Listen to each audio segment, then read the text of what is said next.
आप अपना पूरा नाम ऑनरेबल कोर्ट को बताइए। बाळ केशव ठाकरे।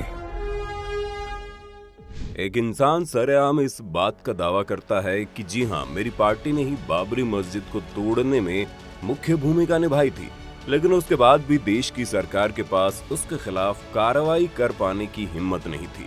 आखिर इस इंसान में इतनी ताकत कैसे आ गई कि बिना पावर में हुए भी वो देश की हर पावर वाली पार्टी से भी एक दर्जा ऊपर था, जिससे प्रदेश के मुख्यमंत्री से लेकर देश के प्रधानमंत्री तक भी कहीं न कहीं डरे रहते थे। जी हाँ दोस्तों, हम बात कर रहे हैं शिवसेना पार्टी की नींव रखने वाले बाला साहब ठाकरे की। बिल्कुल कश्मीर साफ करूंगा। एक ही आदमी मेरे देश में, पूरे देश में, चाहे वो पाकिस्तान का हो या बांग्लादेश का हो, यहाँ नहीं रहेगा। और जितने कोई आतंकवादी आए हैं, एक पर भी मैं मुकदमा नहीं चलाऊंगा। Shoot to kill. जो जब तक जिंदा थे तब तक खुद में ही सरकार थे। आज भी महाराष्ट्र में उन्हीं की बनाई शिवसेना कांग्रेस के साथ गवर्नमेंट में है। तो दोस्तों आइए जानते हैं, एक पतली दुबली कद काठी वाला एक साधारण से परिवार में जन्म लेने वाला इंसान, जिसे लोगों ने बाला साहब के नाम से जाना, वो कैसे इतना शक्तिशाली इंसान बन गया। आप बने रहिए हमारे साथ वीडियो के अंत तक।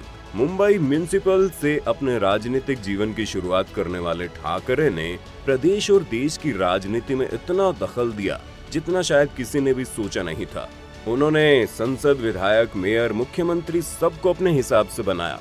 कभी मराठियों का चहेता नेता बनने के लिए मी मुंबईकर का नारा लगाया और कभी मी हिंदू की राजनीति का एक बड़ा चेहरा बन गया।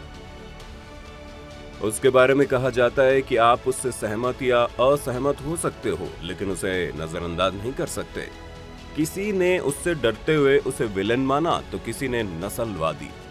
उद्योगपतियों को जीतने के लिए ठाकरे ने एंटी कम्युनिस्ट नीति लगाई। एक ट्रेन हादसे का जिक्र कर उनके बारे में कहा कि वे लोग ट्रेन हादसे में जख्मी औरतों के गहने भी लूट कर भाग जाते हैं, कम्युनिस्ट फैक्ट्रियों में हड़ताल करते हैं। इन टाटा अंबानी जैसे लोगों के लिए शिवसेना का होना बहुत जरूरी था। ठाकरे ने बहुत जल्द उनका विश्वास जीत लिया। इस चीज से बॉलीवुड भी अछूता नहीं रहा था। फिल्म दीवार में इसी चीज को दिखाती है, जहां पर्दे पर अमिताभ अपने यूनियन बाजी का बैकग्राउंड छोड़कर गुंडे बन जाते हैं। वैसे बॉलीवुड का ठाकरे के साथ आना संयोग नहीं था। बम्बई के कुछ फिल्मी दुनिया के लोग बाला ठाकरे से खुश रहने लगे थे। उन्हें लगा था कि ठाकरे के साथ आ जाने से उनकी अपनी फिल्मों का कारोबार बढ़ेगा, और ये रिश्ता गहराता चला गया। दिलीप कुमार और ठाकरे की दोस्ती तो जग जाहिर है। कहा जाता है ठाकरे और दिलीप कुमार दोनों साथ में बियर पीते थे। दोस्ती टूटी 1998 में, जब दिलीप ने पाकिस्तान का सर्वोच्च सम्मान निशाने इम्तियाज स्वीकार कर लिया।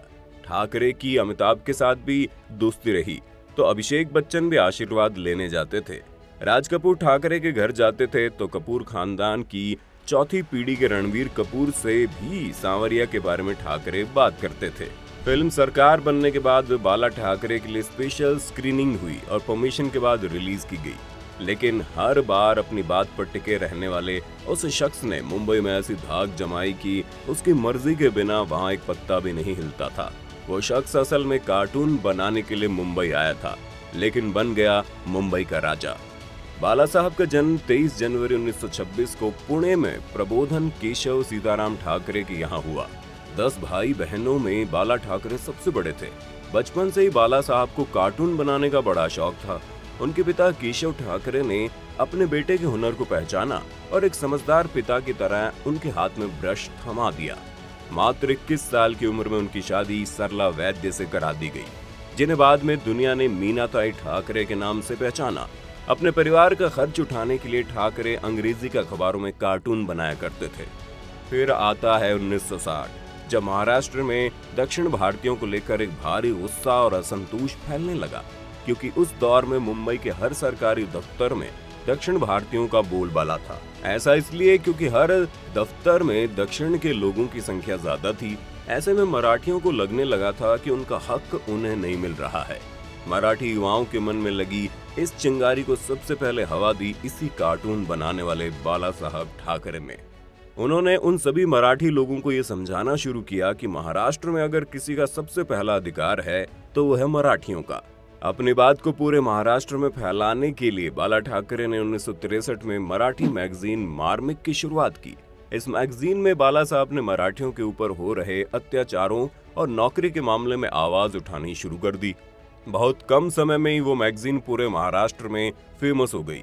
मराठियों को जब ये पता चला कि कोई है जो उनके हक के लिए आवाज उठा रहा है, तो वो सब भी ठाकरे की बातों को सीरियसली लेने लगे। आलम ये हुआ कि मार्मिक के दफ्तर पर लोगों की संख्या बढ़ने लगी। अब ठाकरे को जनता का साथ मिलना शुरू हो गया था। लेकिन हर इंसान के जीवन में कोई एक ऐसा शख्स जरूर आता है जो उस इंसान को एक ऐसी सलाह देता है जिससे उस इंसान का पूरा जीवन बदल जाता है। और यही हुआ ठाकरे के साथ। यहाँ वो शख्स उनके पिता प्रबोधन ठाकरे थे। बाला साहब के पिता ने उनसे कहा कि मराठी मानुस यानी कि मराठी लोगों के हक और इज्जत की लड़ाई ऐसे नहीं जीती जा सकती।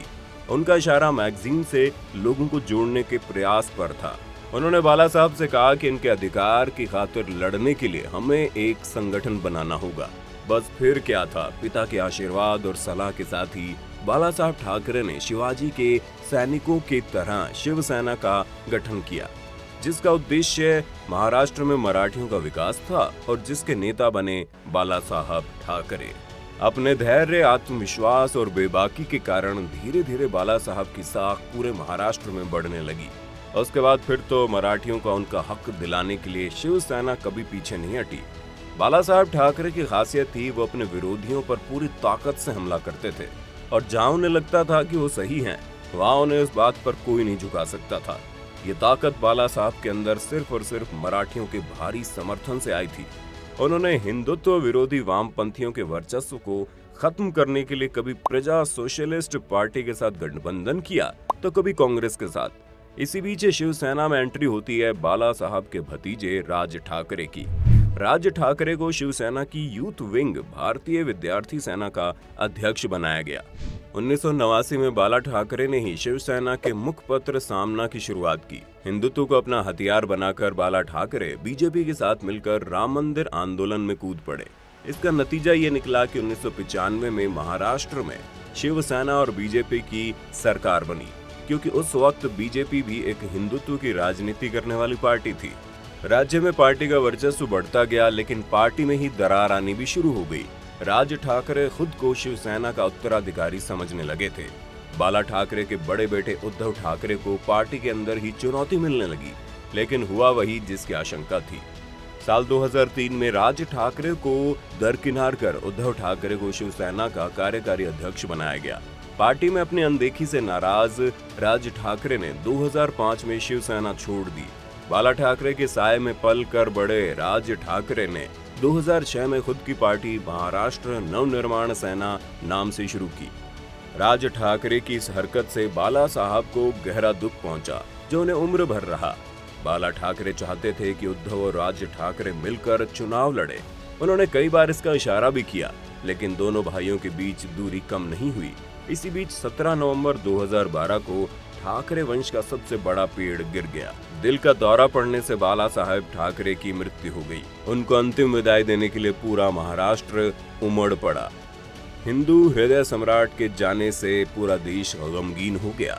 आज उद्धव ठाकरे ही महाराष्ट्र के मुख्यमंत्री है और शिवसेना ही सत्ता में है। लेकिन दोस्तों, जो बेबाकी बाला ठाकरे में थी वो अब दिखाई नहीं देती। आपको बाला ठाकरे की विचारधारा कैसी लगती है, हमें कमेंट करके जरूर बताइए। अगर आज की वीडियो आपको पसंद आई हो तो इसे लाइक करने के साथ साथ अपने दोस्तों और रिश्तेदारों के साथ शेयर जरूर करना। अगर ये वीडियो आप YouTube पर देख रहे हो तो चैनल को सब्सक्राइब कर बेल आइकन दबा देना।